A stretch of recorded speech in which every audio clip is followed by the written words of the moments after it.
شام میں گیا اسیر ہو کے وہ جب شام میں گیا سنا ہے شام میں جاتے ہی خون رونے لگا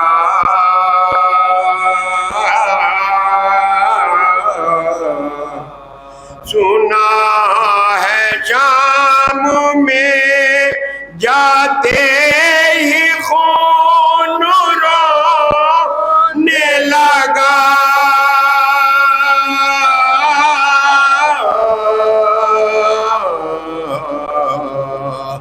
نہ جانے شمرو نے اس وقت کیا کہا نہ جانے شمرو نے اس وقت کیا کہا میں سوچتا ہوں کہ عابد کا حال کیا جو غور کیجئے عابد بشر نہیں لگتا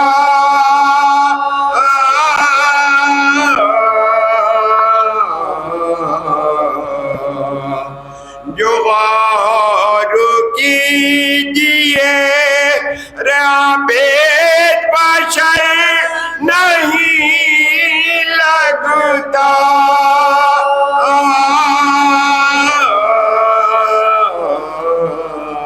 میرے خیالوں میں دکھ درد کا خدا ہوگا میرے خیالوں میں دکھ درد کا خدا ہوگا گلے کے توقع نے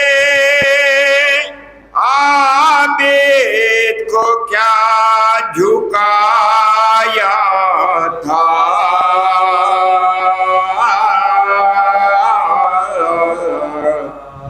گلے کے توقع نے عابد کو کیا جھکایا تھا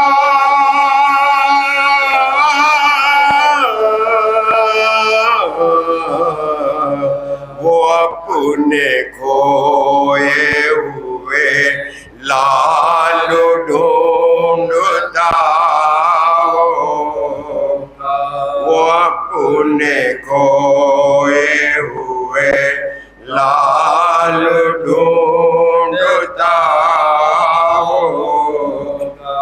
میں سوچتا ہوں کہ عابد کا حال کیا ہوگا رسول زادیاں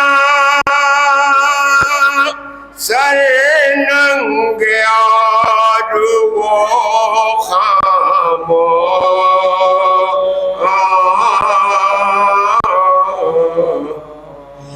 رسول زادیاں سر ننگ اور وہ خاموش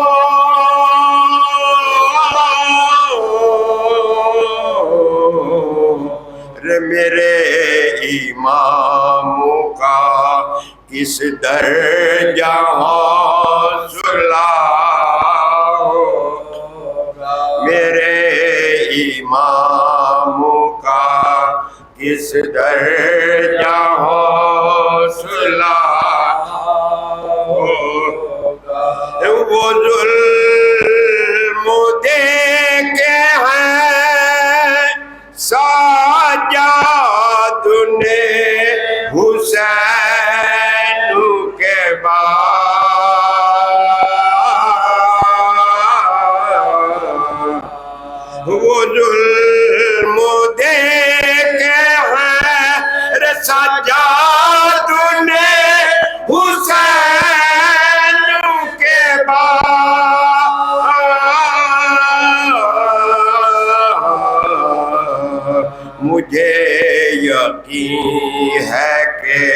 ارے وہ آپ بھی رو رہا ہوگا میں سوچتا ہوں کہ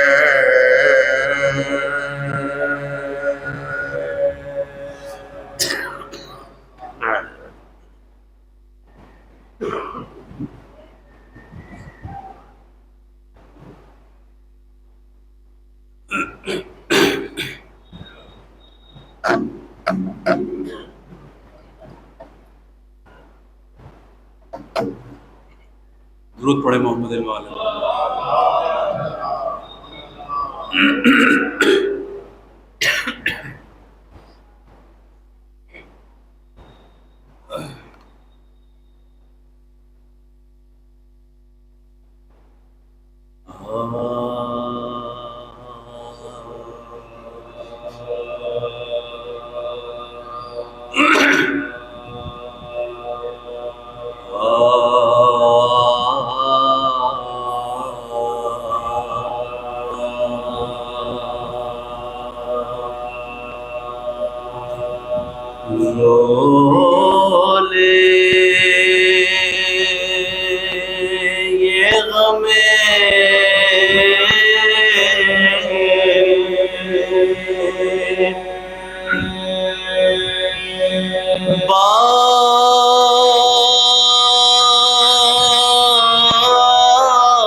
اللہ کرے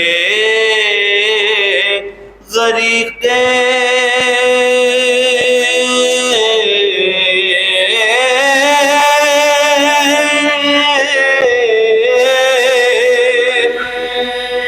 رحمت ان کو اللہ کرے غریق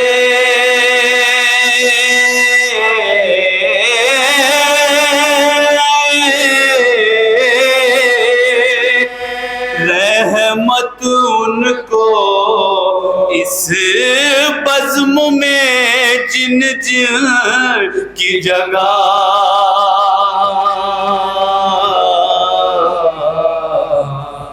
خالی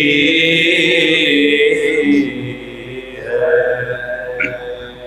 رو لے.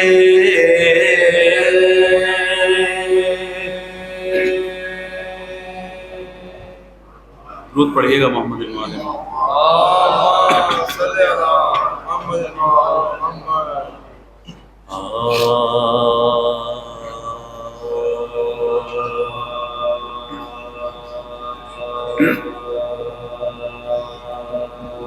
ہری سے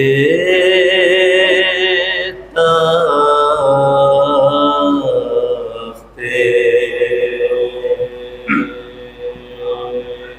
خلافت میں تار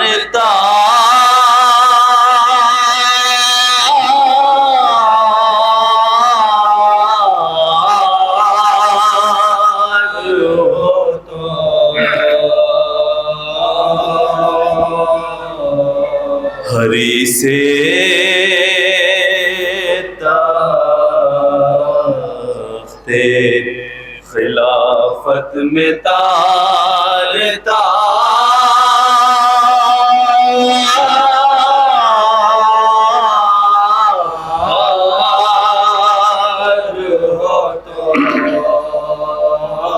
ستم کی میت اوریا کے سوگوار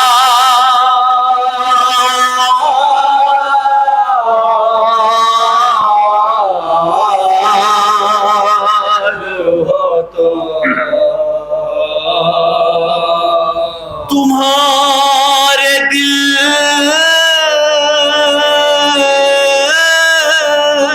میں جو بغض علی کے خیمے ہمیں خبر ہے کہ ہندا کے رشتہ دار درود پڑھے محمد والے محمد پر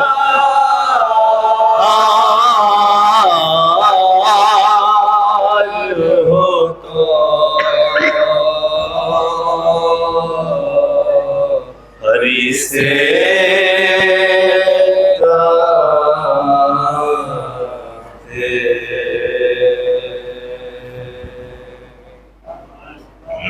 درود پڑھے محمد والے اللهم صل على محمد وآل محمد ایک مرتبہ اور درود پڑھے اللهم صل على محمد وآل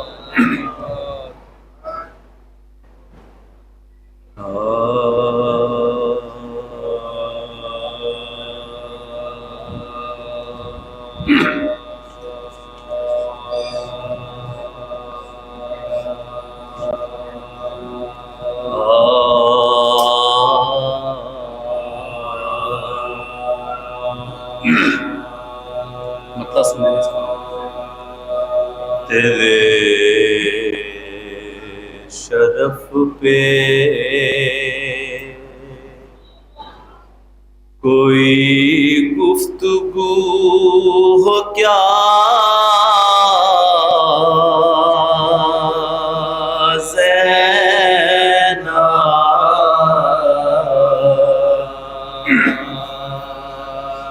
تیرے شرف پہ کوئی گفتگو ہو کیا زینب یہی بہت ہے تو ہے بنت فاطمہ پڑھے گا محمد والے محمد پر یہی بہت ہے تو ہے بنت فاطمہ زینب تو بے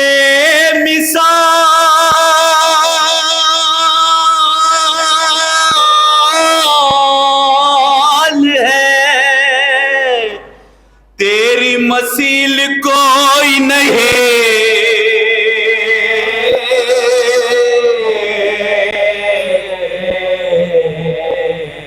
یہ آسیہ ہے یہ مریم یہ ہاجرہ درود پڑھے محمد والے محمد پر یہ آسیہ ہے یہ مریم یہ ہاجرہ زینب تیری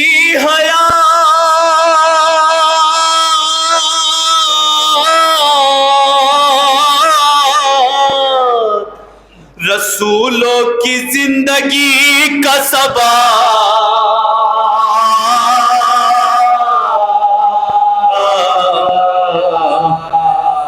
تیرے وجود سے اسلام بچ گیا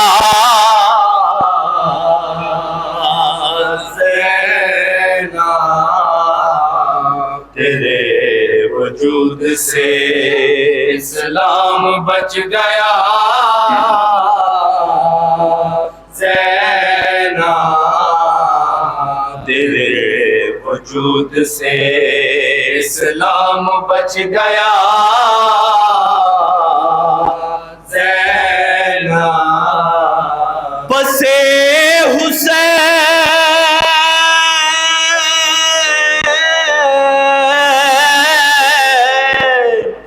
اگرچہ جو تو نہیں ہوتے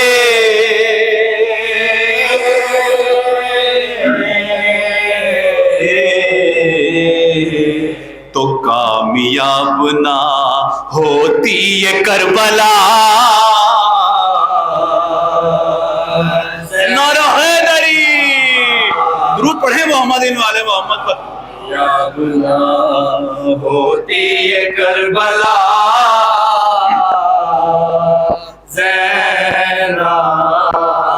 وہ پوچھتے ناقہ پہ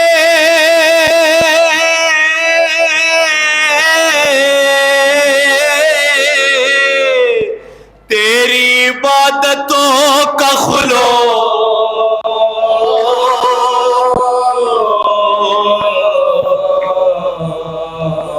بتا رہا ہے ہمیں عظمت خدا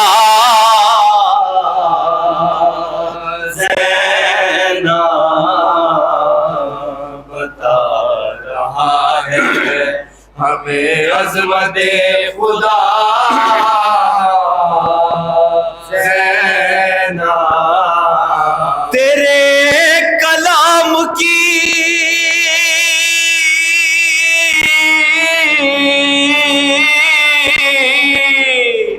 ضربت سے اہل کوفہ کو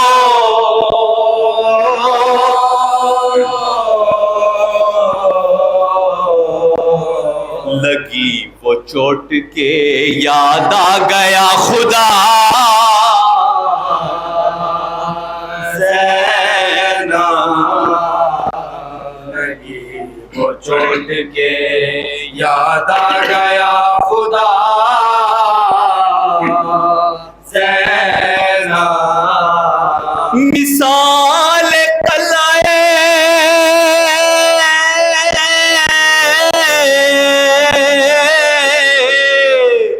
خیبر الٹ دے کوفہ کو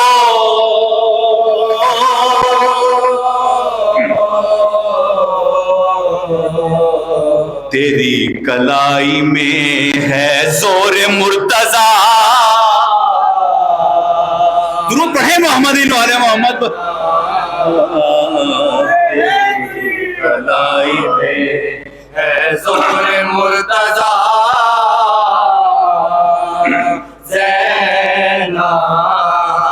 میں دیکھ لوں ذرا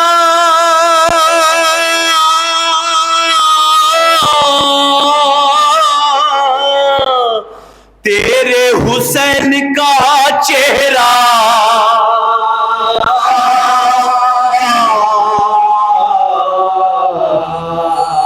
اتار دے میری آنکھوں میں کربلا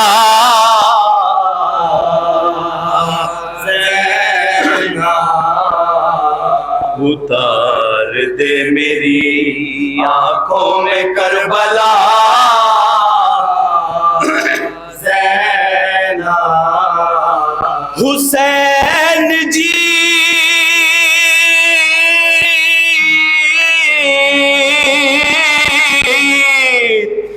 گئے اور یزید ہار گیا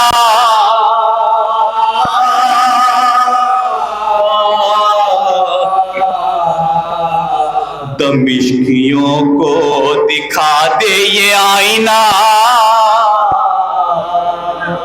زینب دمشقیوں کو دکھا دے یہ آئینہ زینب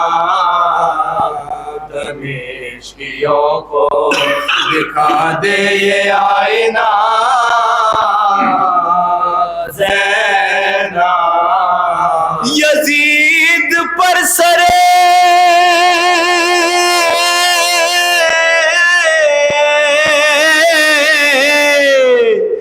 دربار بھیج کر لانا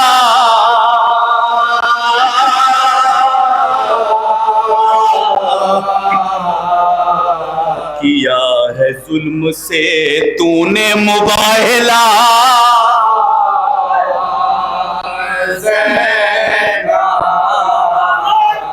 بے شمار ظلم سے تو نے مباہلہ زینب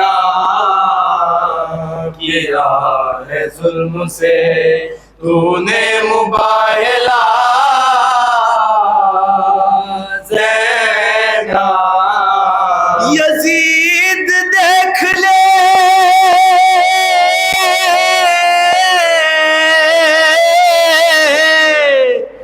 اپنے زوال کی پسے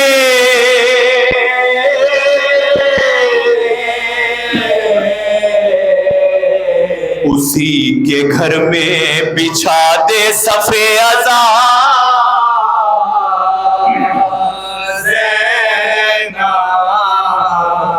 اسی کے گھر آخری شعر سن میں لیجیے گا۔ بچھا دے صفِ عزا زینب یزید ایک زنے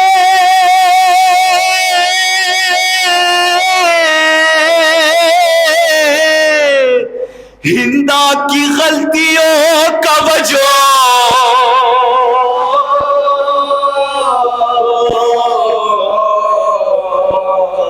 تیرا حسین ہے قرآن فاطمہ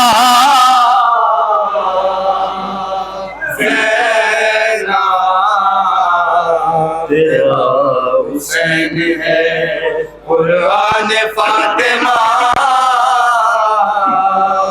زینب تیرے شرف پہ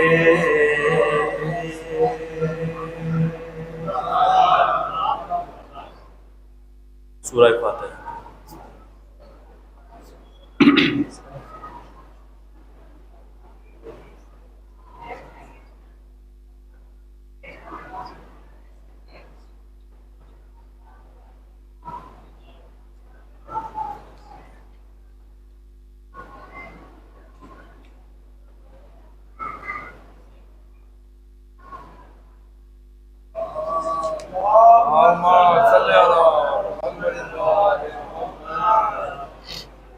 ایک مرتبہ سورہ الحمد اور 3 مرتبہ سورہ اخلاص کی تلاوت فرما کر مرحومہ کے لیے ساتھ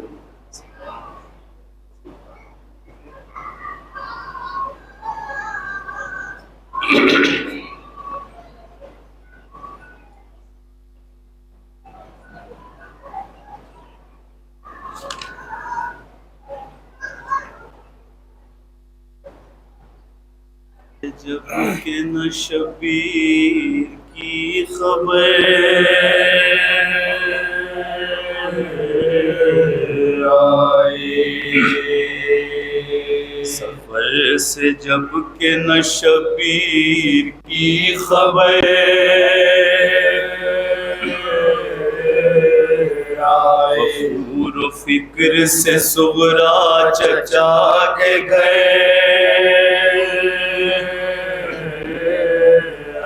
محمد حنفی نے کہا کدھر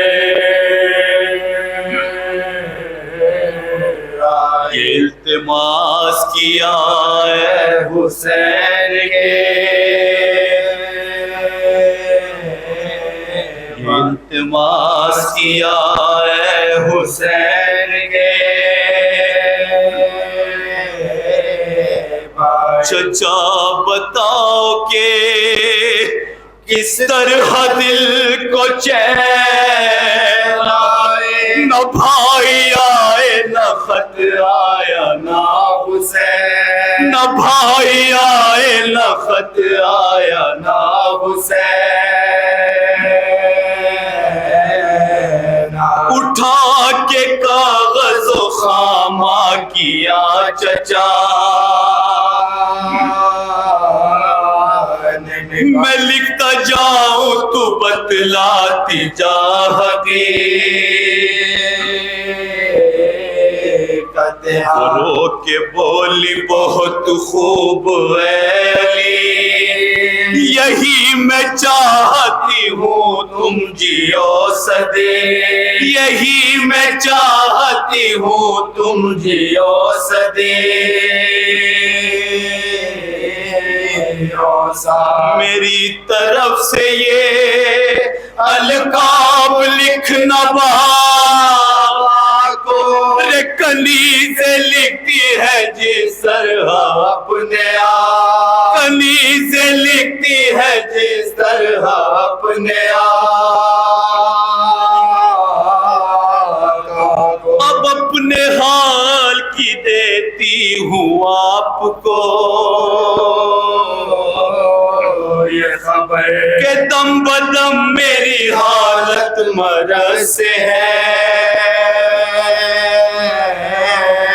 اب تر گھر میں دانا ہے نہ پاس کچھ ضرور یہ تب کا ذوق ہے اور روزہ رکھتی ہوں یہ تب کا ذوق ہے اور روزہ رکھتی ہوں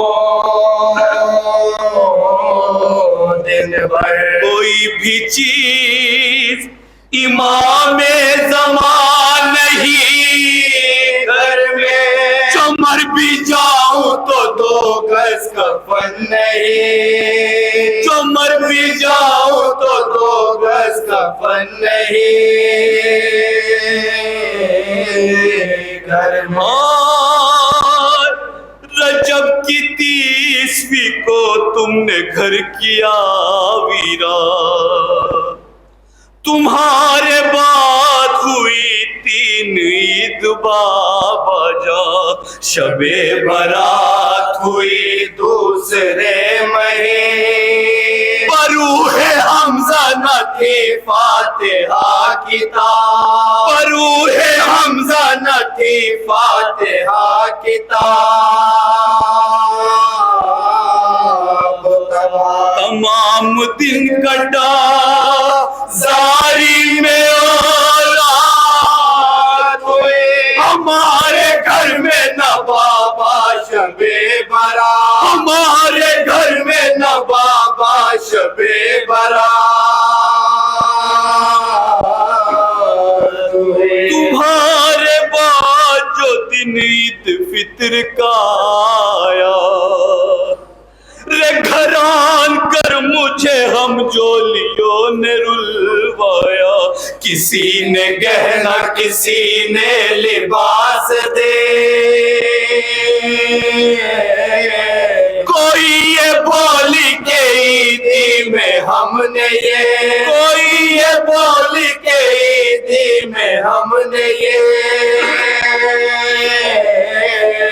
پایا ہر ایک خوش تھا مگر لب پہ میرے نعرے تھے سفر میں سب میری عیدی کے دینے والے سفر میں سب میری عیدی کے دینے والے تھے وہ خوش ہو عید کو کیا جو قلق کمارا ہو قسم لو بابا جو کرتا پھٹا اتارا ہو تمہارا آنا وطن میں اگر دوبارہ عید ہو نوروز بھی دوبارہ عید ہو نوروز بھی دوبارہ ہماری تو کنبے کی دید ہے جب آپ آئے اسی روز عید ہے جب آپ آئے اسی روز عید ہے نظر میں پھرتا ہے عید گزشتہ کا آنا، وہ عیدگاہ اکبر کا دھوم سے جانا، بہن کے واسطے چیزیں خرید گئے، وہ مبانوں کا ہر دم گلے سے لے، وہ مبانوں کا ہر دم گلے سے لے ٹانا، گلے ملوں گی قدم چوموں گی بلا لوں گی، میں روٹ روٹ کے تم سب سے دیا، میں روٹ روٹ کے تم سب سے دیا لوں گی، نمود پھر ہوئی ذی-الحج کی عید بابا جان، ادھر مدینے میں قربانیوں کا تھا سما، ادھر تلک کی چھری تھی میرے جگر، زباں پہ آفوغا دل میں حسرتوں، زباں پہ آفوغا دل میں حسرتوں ارمان، رہی کمالے تمنا دلے پورے میرا پر ہوئی قربان عید میرا پر ہوئی قربان عید سفر سے جب کے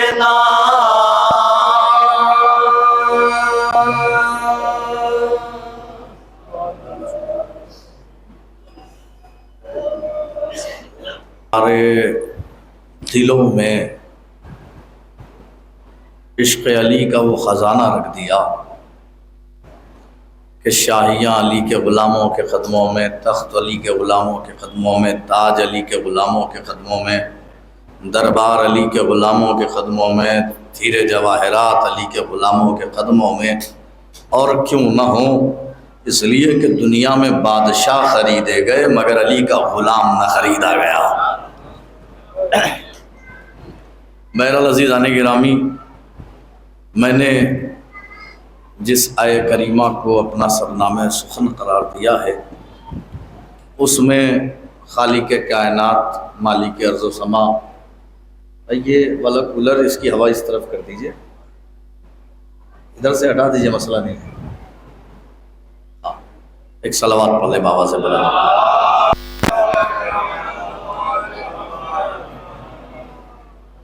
میں جس آیہ کریمہ کو آپ کے سامنے پیش کیا، اس میں خالق کائنات، مالک ارض و سما، رازق دو جہاں وہ اللہ کہ جس نے ہمیں حیات عطا کی، رزق عطا کیا، وہ اللہ، میں اس کی کہاں تک تعریف کروں، وہ اللہ جس نے ہمیں بھوکا اٹھایا ضرور مگر کبھی بھوکا سونے نہ دیا، وہ اللہ اپنی بابرکت کتاب قرآن مجید میں یہ ارشاد فرما رہا ہے کہ بسم اللہ الرحمن الرحیم، وفی موسیٰ اذ ارسلناہ الی فرعون بسلطان مبین۔ اللہ اعلان کرتا ہے کہ ہم نے جب موسیٰ کو فرعون کے دربار میں بھیجا تو تنہا نہیں بھیجا، موسیٰ جب فرعون کے دربار میں گئے تو ہم نے ان کی ڈھارس کے لیے ایک سلطان رکھا تھا۔ موسیٰ جب فرعون کے دربار میں گئے تو ہم نے ان کی قوت کے لیے ایک سلطان، بھائی آپ لوگ قریب آ جائیے، اتنے کولر لگانے کا فائدہ کیا ہوگا اگر آپ لوگ قریب نہیں آئیں گے، تھوڑا قریب آ جائیے بھائی، ادھر سے باقاعدہ آ جائیے قریب۔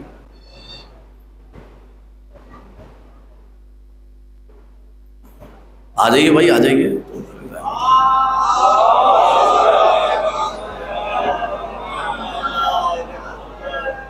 بہت شکریہ۔ بہرحال عزیزان گرامی، اللہ اعلان کرتا ہے کہ موسیٰ جب فرعون کے دربار میں گئے تو ہم نے ان کی قوت کے لیے، ان کی ڈھارس کے لیے ایک سلطان رکھا تھا جس کی صفت مبین تھی۔ میں نے علماء سے پوچھا کہ یہ سلطان تھا کون کہ جو موسیٰ جیسے نبی کے لیے ڈھارس بن گیا؟ وہ سلطان تھا کون جو ہارون جیسے وصی موسیٰ کے ہوتے ہوئے بھی قوت بازو جناب موسیٰ بن گیا؟ تو علماء نے کہا اصل میں جناب موسیٰ فرعون کے دربار میں تنہا نہیں گئے تھے، بلکہ اپنے معجزات کو اپنے ساتھ لے کے گئے تھے۔ یہاں پر جناب موسیٰ کے معجزے کو سلطان کہا گیا ہے۔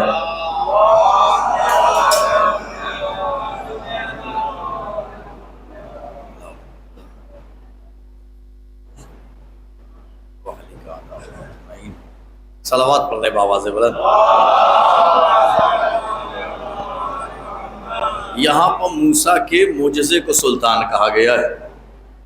ہم نے فوراً قرآن سے ایک دوسری آیت پیش کر دی جس میں اللہ اعلان کرتا ہے بسم اللہ الرحمن الرحیم لقد ارسلنا موسیٰ بآیاتنا وسلطان مبین۔ اللہ اعلان کرتا ہے کہ ہم نے جب موسیٰ کو فرعون کے دربار میں بھیجا تو تنہا نہیں بھیجا، معجزہ ساتھ میں تھا اور سلطان مبین۔ بھائی میں کیا عرض کر رہا ہوں، جس نے اس لفظ اور پہ غور کیا وہ سب کچھ سمجھ گیا۔ معجزہ ساتھ میں تھا اور سلطان مبین، یہ لفظ اور بتا رہا ہے معجزہ الگ تھا، کوئی سلطان الگ تھا۔ ارے بھائی میں کیا عرض کر رہا ہوں، کوئی معجزہ الگ تھا، یہ آنے والا سلطان الگ تھا۔ کہنے لگے وہ اصل میں جناب موسیٰ فرعون کے دربار میں بس معجزہ لے کر نہیں گئے تھے۔ ہم نے کہا پھر؟ کہنے لگے وہ اپنے بھائی جناب ہارون کو ساتھ میں لے کے گئے تھے، یہاں پر ان کے بھائی جناب ہارون کو سلطان کہا گیا ہے۔ ہم نے فوراً سورہ مومنون سے ایک تیسری آیت پیش کر دی جس میں اللہ اعلان کرتا ہے بسم اللہ الرحمن الرحیم ثم ارسلنا موسیٰ۔ اب جو یہ لفظ اور سمجھ جائے وہ انشاءاللہ آیتوں کی ندرت کو سمجھ جائے گا، بس اس لفظ اور کو غور فرما لیجئے گا۔ کیا کہا انہوں نے؟ جناب موسیٰ کے بھائی جناب ہارون کو قوت بازو کہا گیا، موسیٰ کا سلطان کہا گیا، سلطان مبین کہا گیا ہے، لیکن سورہ مومنون آواز دیتا ہے بسم اللہ الرحمن الرحیم ثم ارسلنا موسیٰ واخاہ ہارون بآیاتنا وسلطان مبین۔ اللہ اعلان کرتا ہے کہ ہم نے جب موسیٰ، میری طرف دیکھ لیجئے بھائی، ہم نے جب، آپ ہی کی طرف رہے گا کیونکہ ہمیں ضرورت ہے نہیں، ہماری تو عادت ہے شرفانی میں، صلوات پڑھ لے بآواز بلند، نہیں رہے گا، لیکن آپ میری طرف رہ جائیے بس۔ دیکھیے ہم کہاں تھے، کہاں رک گئے۔ ہم نے جب موسیٰ کو فرعون کے دربار میں، بیٹھ جائیے بھائی، ہم نے جب موسیٰ کو فرعون کے دربار میں بھیجا تو تنہا نہیں بھیجا، معجزہ ساتھ میں تھا اور سلطان مبین۔ کہنے لگے ہارون تھے۔ اب سورہ مومنون نے آواز دی ثم ارسلنا موسیٰ واخاہ ہارون بآیاتنا وسلطان مبین۔ اللہ اعلان کرتا ہے کہ ہم نے جب موسیٰ کو فرعون کے دربار میں بھیجا تو تنہا نہیں بھیجا، معجزہ ساتھ میں تھا، بھائی ساتھ میں تھا اور سلطان مبین۔ یہ لفظ اور بتا رہے معجزہ الگ تھا، بھائی الگ تھا، کوئی آنے والا الگ تھا۔ صلوات پڑھ لیں بآواز بلند۔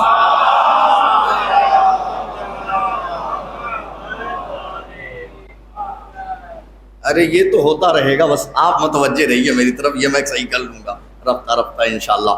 بہرحال عزیزان گرامی، تو معجزہ الگ، ہارون الگ، سلطان الگ۔ اچھا ہم نے ابھی منفی پہلو بیان کیا ہے، مثبت پہلو بیان نہیں کیا ہے، ابھی بتایا نہیں ہے کہ وہ سلطان تھا کون، ابھی صرف یہ بتا رہا ہوں معجزہ نہیں، ابھی یہ بتا رہا ہوں کہ ہارون نہیں۔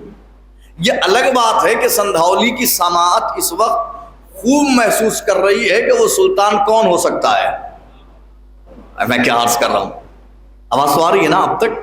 جزاک اللہ۔ آپ محسوس کر رہے ہیں وہ سلطان کون ہو سکتا ہے، محسوس کر رہے ہیں کون ہو سکتا ہے، اور آپ بہتر جانتے ہیں، بتانے کی ضرورت نہیں ہے، لیکن بتانا اس لیے ضروری ہے تاکہ دوسروں تک بات پہنچائی جا سکے کہ کون ہے کہ جو موسیٰ جیسے نبی کا سلطان بنا، کون ہے کہ جو ہارون جیسے وسیع کا سلطان بنا۔ تو معجزہ سلطان نہیں، ہارون سلطان نہیں، اب تھا کون؟ سنیے کون تھا۔ دربار موسیٰ سجا ہوا، موسیٰ دربار فرعون کے باہر، دربار فرعون سجا ہوا، موسیٰ فرعون کے دربار کے باہر کھڑے ہیں، لرزہ ہے، کانپ رہے ہیں، محزون ہیں، مضطرب ہیں، پریشان ہیں، مزمحل ہیں۔ آواز قدرت آئی موسیٰ جاؤ دربار میں، موسیٰ جاؤ دربار میں۔ کہ میرے اللہ، میرا پھٹا ہوا لباس، میرا بوریوں والا لباس، ادھر درباری دربار، ہیرے جواہرات، سونے چاندی، تخت تاج، حکومت، سپاہی، اتنا بڑا آدمی مجھ جیسے حقیر کی بات سنے گا کیسے؟ اللہ نے کہا موسیٰ جاؤ دربار میں. اب قرآن کہتا ہے موسیٰ نے جواب دیا قال رب انی قتلت منہم نفسا فاخاف ان یقتلون. اے میرے اللہ میں کیسے اس کے دربار میں جاؤں, اس لیے کہ میں نے اس کے ایک درباری کو مار رکھا ہے. فاخاف ان یقتلون, میں خوف زدہ ہوں کہیں فرعون میرا قتل نہ کر دے. اب سندھولی کی بازوق سماج سے ایک سوال کروں, کہنے والا کون ہے موسیٰ سے کہ جاؤ دربار میں؟ جی مل کے ایک بار بول دیجئے, کہنے والا کون ہے؟ اللہ. اللہ کے آیت پڑھی ہے, روایت نہیں پڑھی ہے. روایت جھٹلائی جا سکتی ہے, آیت نہیں جھٹلائی جا سکتی ہے. اللہ کہہ رہا ہے جاؤ, موسیٰ کہہ رہا ہے خافو میں خوف زدہ ہوں. اللہ کہہ رہا ہے جاؤ, موسیٰ کہہ رہے خوف زدہ ہوں. اللہ کہہ رہا ہے جاؤ, موسیٰ کہہ رہے میں خوف زدہ ہوں. حالانکہ موسیٰ نے کسی کا قتل نہیں کیا تھا. فرعون کا ایک درباری تھا جس کا نام قبطی تھا, اس کو ایک مکہ مارا تھا. مکے میں زور اتنا تھا کہ اس نے وہی دم توڑ دیا ہے. تو صرف ایک مکہ مارا ہے.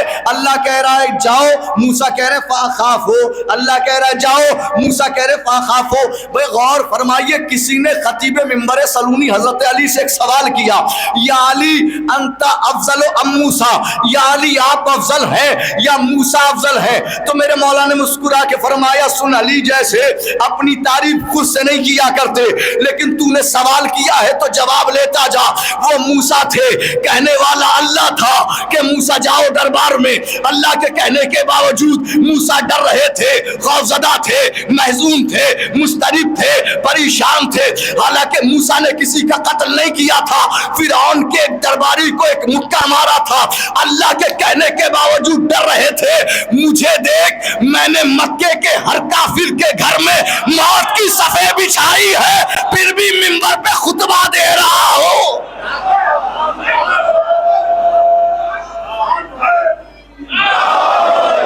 جزاک اللہ مولا, آباد رکھے. آپ مکمل بیدار ہو گئے. اب کمی ہماری خطابت میں ہو سکتی ہے, آپ کی سماعت میں کوئی کمی نہیں ہے. مولا آباد رکھے, مولا آپ کو سلامت رکھے. کہا کہ اللہ کہہ رہا ہے جاؤ, اللہ کے کہنے کے باوجود خوف زدہ ہیں. اچھا خوف کا عالم دکھا رہا ہوں, ڈر رہے ہیں موسیٰ, خوف زدہ ہیں. قرآن ہے بھائی, آیت ہے. میں نے کہا روایت جھٹلائی جا سکتی ہے, آیت نہیں جھٹلائی. آیت جھٹلانے والا کافر ہو جاتا ہے, اور کم سے کم وسیم رشدی تو ہو ہی جاتا ہے. غور فرما رہے ہیں آپ؟ تو آیتیں نہیں جھٹلائی جا سکتی ہیں. خوفزدہ ہے, محزون ہے, مضطرب ہے, پریشان ہے. اچھا آپ سنیے اسی آیت کے ذیل میں, فاخافو کے ذیل میں, اب ملاحظہ فرمائیے. اے میرے اللہ میں خوفزدہ ہوں کہیں فرعون میرا قتل نہ کر دے. حوالہ لکھ لیجئے, چونکہ علماء کا مجمع ہے, میرے سرکار تشریف فرمائے, سرپرست ہمارے. تفسیر البرہان جلد نمبر 6, علامہ ہاشم بہرانی. علامہ ہاشم, اچھا جس تفسیر کا نام لے رہا ہوں اسی میں ملے گا. اور نجف اشرف میں زیر تعلیم تھا, ایک مجلس خطاب کی اور اس میں یہ حوالہ دے دیا. تو ایک ہمارے بھائی تھے, ہمارے دوست عزیز, وہ گئے, انہوں نے جا کر کے دیکھی. کہنے لگے بھائی آپ نے جو تفسیر پڑھی وہ نہیں ملی. تو ہم نے پوچھا بھائی کون سی تفسیر دیکھی؟ تو کہنے لگے تفسیر نمونہ. تو میں حوالہ دے رہا ہوں تفسیر البرہان کا, تفسیر نمونہ میں جا کر کے نہیں ڈھونڈیے گا, جو حوالہ دے رہا ہوں اسی میں ملے گا. صلوات پڑھ لیں بابا سے بلند. تفسیر البرہان جلد نمبر 6, علامہ ہاشم. اچھا علامہ ہاشم بہرانی کا تعارف کرا دوں میں ذرا سا. علامہ ہاشم بہرانی, آواز آ رہی ہے یہاں سے؟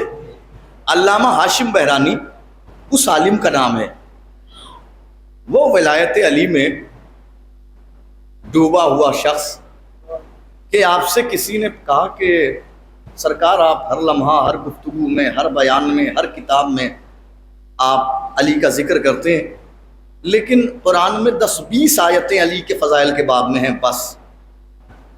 کیا فرمایا؟ 10-20 آیتیں. تو علامہ ہاشم بہرانی نے ایک کتاب لکھی, 1000 آیات, 1000 آیتیں علی کے فضائل کے باب میں. ارے بھائی میں کیا عرض کر رہا ہوں, ذرا غور فرمائیے. 1000 آیتیں علی کے فضائل کے باب میں. یعنی آپ غور فرمائیے کہ کیسی شخصیت ہے جس نے یہ کتاب لکھی. ان کی تفسیر البرہان. علامہ ہاشم بہرانی اپنی اس تفسیر میں اب لکھتے ہیں کہ جیسے ہی جناب موسیٰ نے یہ کہا فاخافو, میں خوف زدہ ہوں, مجھے خوف ہو رہا ہے, میں خوف محسوس کر رہا ہوں, جیسے ہی جناب موسیٰ نے یہ کہا, وہ لکھتے ہیں ایذا بے فارسن یقدمہما. اچانک, اب تفسیر ملاحظہ فرما لیجئے, اچانک غیب سے ایک سوار نمودار ہوا. ہاں ارے بھائی میں کیا عرض کر رہا ہوں. اچانک غیب سے ایک سوار نمودار ہوا. وہ کہتا ہو موسیٰ اور ہارون میرے پیچھے پیچھے آؤ. آئے ہائے کاش جملے کی ندرت ملاحظہ کر دے. او موسیٰ اور ہارون میرے پیچھے پیچھے آؤ. آپ تعجب نہ کریں تو کیا کریں کہ یہ کون آنے والا ہے جو ایک نبی سے کہہ رہا میرے پیچھے پیچھے آؤ. موسیٰ نے یہ نہیں کہا میں کلیم اللہ ہو کہ تیرے پیچھے پیچھے آؤ, ہائے ہائے, بلکہ پیچھے پیچھے چل دیے. اب علامہ ہاشم بحرانی کہتے ہیں کہ سوار کی اب کیفیت لکھتے ہیں. وہ سوار کی کیفیت لکھتے ہیں, وہ کہتے ہیں سیفہ بیدہ من ذہب, ہاتھ میں سونے کی تلوار. ادھر سونا چاندی ہیرے جواہرات, یہی تو کہہ رہے تھے موسیٰ. وہ لکھتے ہیں سیفہ بیدہ من ذہب, ہاتھ میں سونے کی تلوار. آگے لکھتے ہیں لباسہ من ذہب, جسم پر سونے کا لباس. لباسہ من ذہب. دیکھیے علامہ ہاشم بحرانی نے جو لکھا ہے میں نے وہی پڑھا ہے. پہلی بات تو یہ, اور دوسری بات یہ ہے کہ علامہ ہاشم بحرانی نے غلط نہیں لکھا ہے. یہ بات ہو رہی ہے دور جناب. بعد میں ہو سکتا ہے کہ مسئلہ آ جائے کہ وہ شمس ہم پہ تو ایک انگوٹھی حرام اور مولانا شمس تبریز پورا لباس ہی سونے کا بتا کے چلے گئے, سمجھ رہے ہیں. تو یہ بات ہو رہی ہے دور جناب موسیٰ کی, اور سونا حرام ہوا ہے شریعت محمدی میں. یہ ذہن میں رکھیے گا. علامہ ہاشم بحرانی لکھا ہے, میں ان کی تائید کرتا ہوں اس بات میں. وہ لکھتے ہیں سیفہ بیدہ من ذہب, ہاتھ میں سونے کی تلوار. لباسہ من ذہب, جسم پر سونے کا. اچھا انہوں نے اپنی وجہ لکھی ہے اس کے اندر. وہ لکھتے ہیں لأن الفرعون یحب الذہب, اس لیے کہ فرعون سونا پہن کر اتراتا تھا. آئے ہائے رے بھائی میں کیا عرض کر رہا ہوں. اس لیے کہ فرعون سونا پہن کر, اب یحب کا ترجمہ یہاں پہ اس سے اچھا نہیں کر سکتا تھا. اس لیے کہ فرعون سونے سے محبت کرتا تھا, سونا پہن کر اتراتا تھا, غرور کرتا تھا. وہ کہتے ہیں اب سوار نے اپنی سواری تخت فرعون کے قریب پہنچائی, اپنی تلوار کو فرعون کی گردن پر رکھا, اور رکھنے کے بعد ایک جملہ کہا یا فرعون عجیب ہذین الرجلین والا قتلتک, اے فرعون جواب دے ان دو مردوں کا ورنہ میں تیرا قتل کر دوں گا. ارے بھائی جزاک اللہ, مولا آباد رکھے, مولا سلامت رکھے آپ کو. اے فرعون جواب دے ان دو مردوں کا ورنہ میں تیرا قتل کر دوں گا. علامہ ہاشم بحرانی اپنی اس تفسیر میں لکھتے ہیں فانزعج فرعون, فرعون نے ندا لگائی, آواز لگائی, بے ہوش ہو گیا, تلوے ملے گئے, اٹھایا گیا, پھر بے ہوش, پھر اٹھایا گیا, پھر بے ہوش, پھر اٹھایا گیا, پھر بے ہوش. اب جو چوتھی مرتبہ اٹھا تو یہ کہتا ہوا اٹھا قال عود الی غدا, قال عود الی غدا, اے سوار آج میں تیرے خوف سے کچھ بول نہیں سکتا, ان سے کہہ دے کہ یہ کل آ جائیں. سوار نے موسیٰ اور ہارون کو دیکھا, دیکھ کے کہا موسیٰ اور ہارون واپس چلے جاؤ, کل چلے آنا. موسیٰ اور ہارون نے سوار کو دیکھا, کہا اے سوار آج تیرے خوف کی وجہ سے اس کی آواز نہیں نکل رہی, کل یہ ہمیں دربار میں گھسنے نہیں دے گا. سوار نے کہا موسیٰ اور ہارون مجھے پہچانو, جو فرعون مجھے آ جانے سے نہ روک سکا وہ کل آنے سے کیا روکے گا.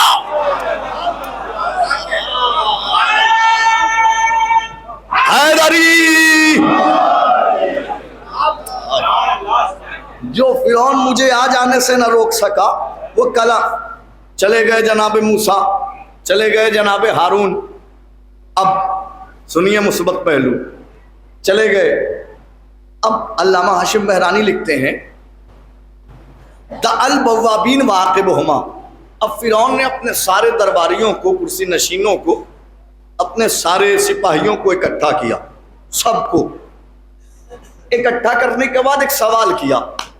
سوال یہ کیا فَكَيْفَ دَخَلَ عَلَيَّ هَذَا الْفَارِسُ بغیر اذنی, تم نے میری اجازت کے بغیر سوار کو دربار میں کیسے داخل ہونے دیا؟ تم نے میری اجازت کے بغیر سوار کو دربار میں کیسے داخل ہونے دیا؟ اب سنیں وہ لوگ جو اس بات کا عقیدہ رکھتے ہیں کہ ادھر چوٹ لگی اور علی مدد کرنے کو آ گئے. اور عقیدے پہ یقین کا کمال یہ ہے کہ چوٹ لگی, ہاتھ ٹوٹ گیا, پیر ٹوٹ گیا, سر پھوٹ گیا, سانسیں چلتی ہیں تو انسان کہتا مولا کا احسان ہے, مولانا نے زندگی بچا لی. آئے میں کیا عرض کر رہا ہوں. تو الحمدللہ کتنے لوگ ہیں آپ میں جن کی علی نے مدد کی ہے؟ جزاک اللہ, جزاک اللہ.